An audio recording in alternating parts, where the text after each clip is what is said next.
G'day, my name's Wilfred West from Loch Sport, Victoria, Australia.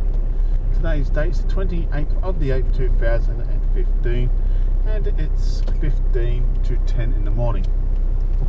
Now, it's about 9 degrees outside, and I'm recording this with GoPro, but I haven't set it up with my phone because I'm getting a charge up. So I'm hoping I've got it set up in the right spot.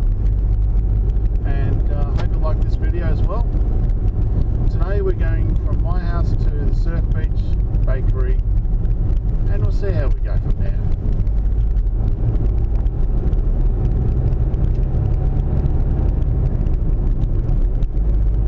Pretty much hasn't stopped raining, which is good. Rained all night last night, I think, and it hasn't stopped raining today either.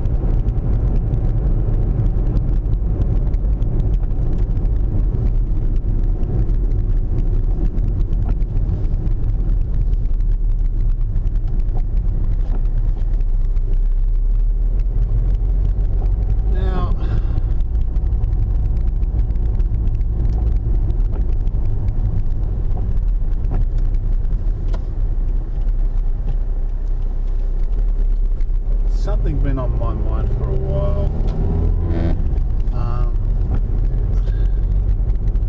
The treasurer wants this. They're talking about it. Really, it's just an illusion. Really to scare people, I think, and also to get the debate up and running again. But it's been 15 years since we had it. We shouldn't have it again, being honest with you. It's a debate about us becoming a republic.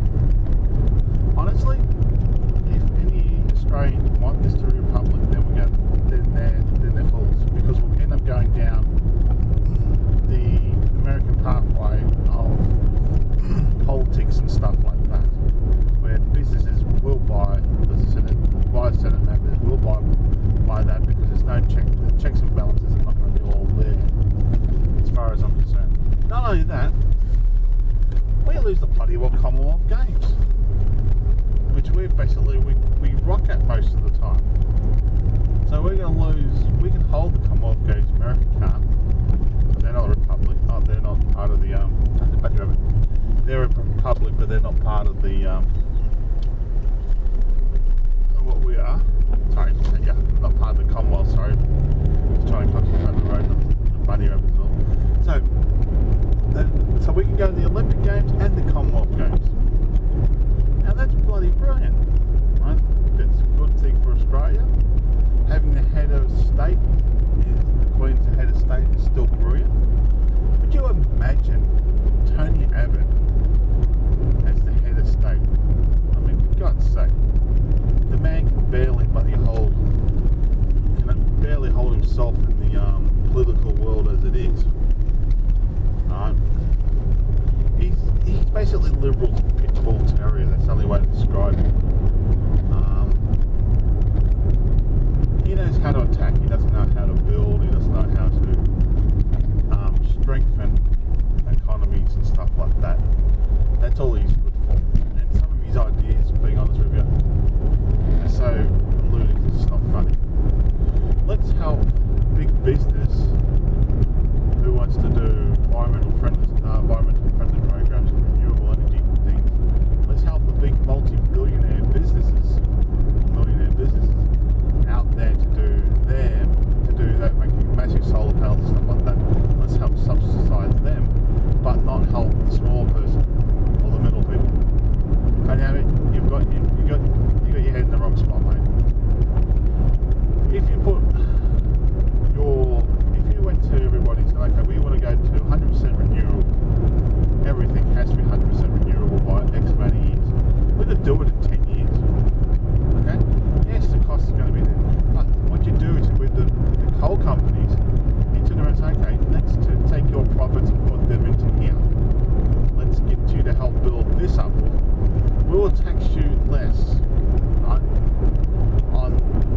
that as before we put that into the renewables.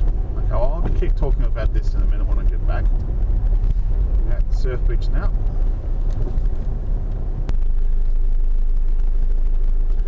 Now, welcome back everyone.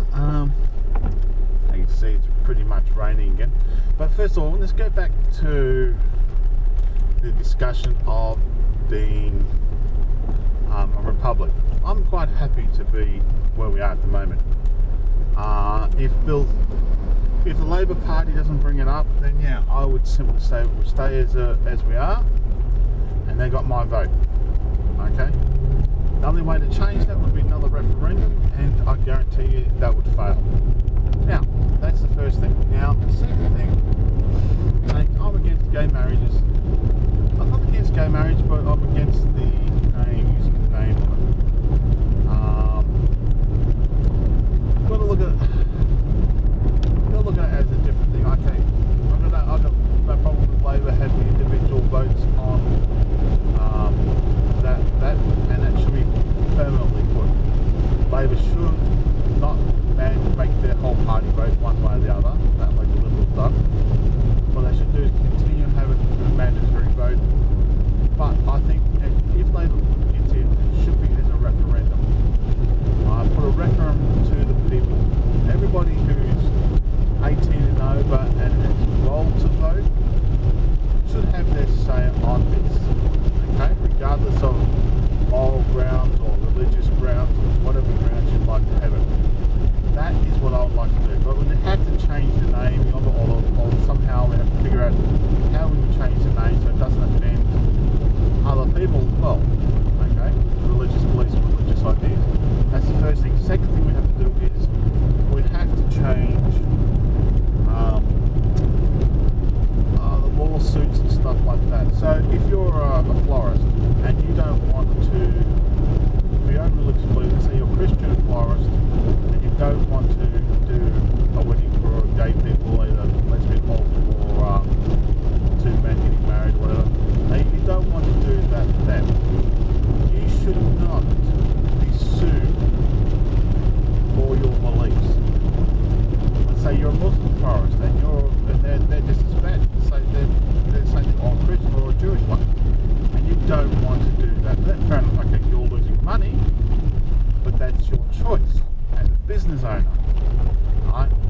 And if you've got a church and let's say, okay, like I said this, you build your Muslim church in Bendigo, where it's going to be built, and then you have gay marriages. How do you think the Muslim world's going to react to that? Okay, two gay Muslims getting married in a Muslim church, in a mosque. Sorry. That okay, fair enough. I'd like to say the fine person who marries them first of all probably be a Jewish or Christian thing to do it, but that should be the right of the institution, right? On that particular place, the church, mosque or synagogue should be their right to say no, we don't want to marry because it goes against our beliefs without being sued. Okay, so that has to be put into law. Fair enough, they have to be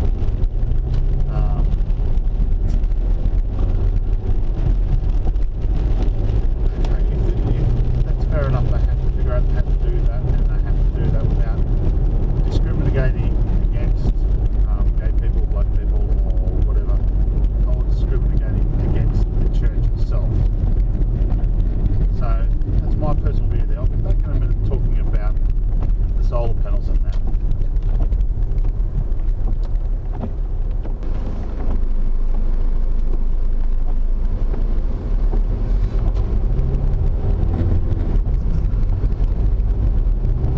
Welcome back. Yeah, it is cold. It's 8 degrees at the moment outside.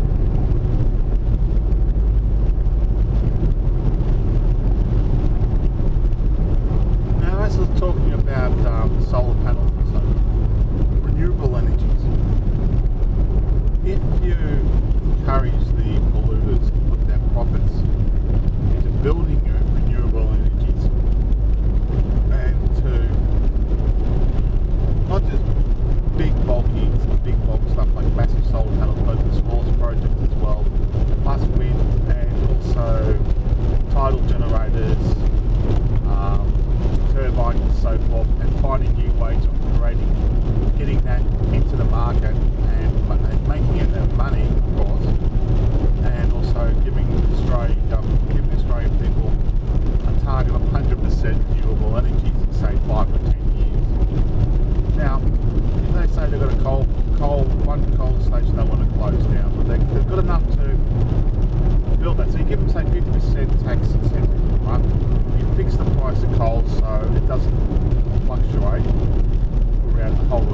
So it's an even thing to everybody. So coal mine companies are still making a profit from their energy and so forth. So they can transfer their system running over to renewable energies. So you fix their thing, so they're making a constant profit. Their shareholders are happy. You then give them incentive like 50% off. I'd say for the first 5 years, zero tax on any renewable energy things that they're putting their money to, like solar, wind, turbines, tidal, and so forth, right? Even thermal power. So you're encouraging them now to, for the first 5 years, they get no tax on that, as long as they're putting that profit into there, and they can prove that they're building businesses there. So they can train also staff from the coal plants to migrate from the coal into solar, to give them reskilling and so forth, right? So you do that, and you then after 5 years make it so they have to pay 50% tax, which is fair enough. So that gives them a bit of an uplift. But then they've built up in that 5 years. They've probably built up hundreds of homes or thousands of homes around Australia on solar panels, wind power, small ones and big ones as well. And you're giving them a foot in the doorway type thing, and they're slowly getting away from the coal powered station. Now I don't care about digging up coal and shipping it overseas and that. That's money, okay? Like the iron ore, that makes the iron and stuff like that. I think it's mostly steel or something like that. But I don't know what they do with the coal. But that's money making. That's fair enough. So we now, if you're a smart government, you can do this. Now you're not putting any pressure on the coal industry. You're asking them to transfer from coal to solar, to renewable energies, and they're making a profit both ways. You're not trying to tax them out of business because they're using a dirty system, but you're encouraging them to grow into solar. So eventually they can close down their coal mining stations and put a wind turbine there or something like that, tidy the place up, make it put a solar array there, and all their workers can be transferred in and migrated into the renewable sector. So that's a win-win for everybody. Okay? I want you to think about that, Labour.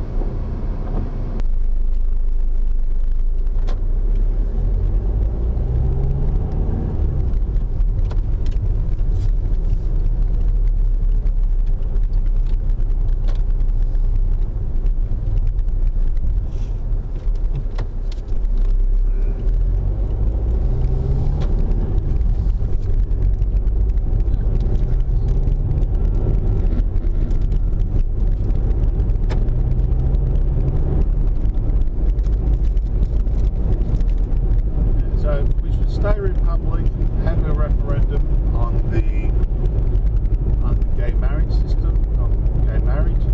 That gives everybody a fair say at it, and we should put all energies into encouraging businesses to go environmental friendly, basically using renewable energy. There's so many businesses out there in Australia still today that don't have solar panels on their roof.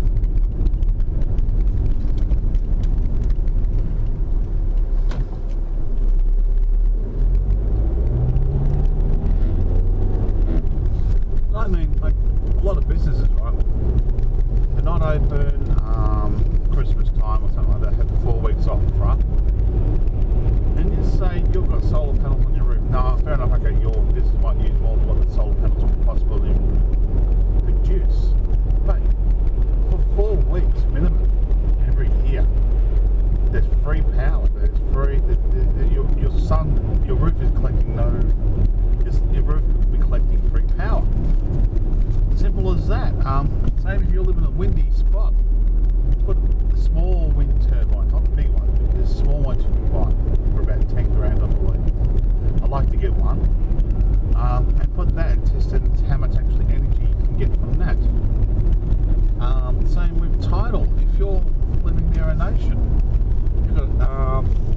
wave generator, using a wave generator which they're using in Europe at the moment, they've got going in Europe. So many different things. You've got titles as well. There's so much different ways we can use renewable energy, but we need the government to encourage our people to do so. That means we need the government to encourage science.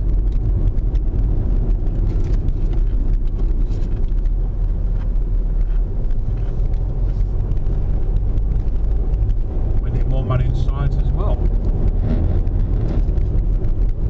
I don't like this free trade agreement with America, because I think they're going to try to sneak a couple of laws through that it's going to be harmful to our medical society. It's also going to be non-beneficial to us. If a company can sue the Australian government if it changes the law, say, where it hurts their bottom dollar, like changing cigarette laws, like making banning smoking outside.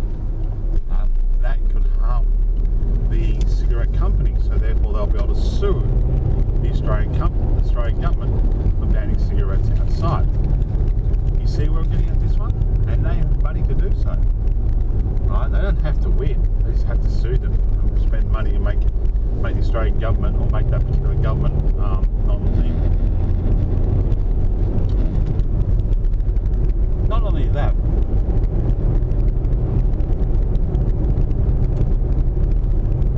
now donation laws need to be upgraded, need to become more transparent, right? Because I like to, how to describe it? It's like if you're a big business now and you want to donate money to a particular political party, because being honest with you, there's no other reason why you're donating to a political party unless you want to encourage or to have certain things done in your favour. That's being honest with you. And that's been true. First of all, we should cap all political expenses. Like, we should cap how much any government, either Labor, Liberal, Greens or Independents, are allowed to spend on their political, sort of like, what do you call it, TV, advertising, radio and so forth. Okay? We should have a fixed figure. No more, no less. Okay? If you come under that, that's fine. Okay? But you cannot go over it. Now, that's the first thing I would put into place. The second thing I would put into place would be, you have 1 month, right? Exactly 1 month to declare all donations to your party. Okay? It has to be completely transparent, where if you get a donation, say today, of say $10,000 from, say, like going to Coca-Cola or whatever,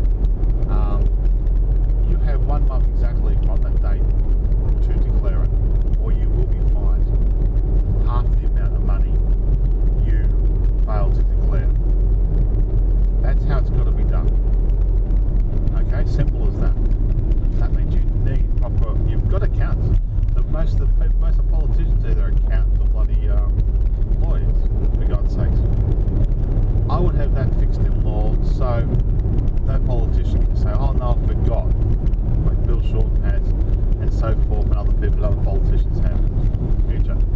So that way, there you'd have complete transparency in the thing. Like, it's just a matter of getting the government and forcing the government, whichever who's in power, to do the right thing, and to have a government balls enough, right, to do the right thing and say, okay, hold on, let's put these new laws into place to make it better and fairer for the Australian people to decide who we want to vote for, and they can see they can see how the transparency of the government is. Right? So the government can't use that as an excuse, or the opposition can't use that as an excuse to attack the government. Anyway, my name is Wilfred West from Loch Sport, Victoria, Australia, signing off. Thank you for watching my videos, and all comments are welcome. You'll have a great day now.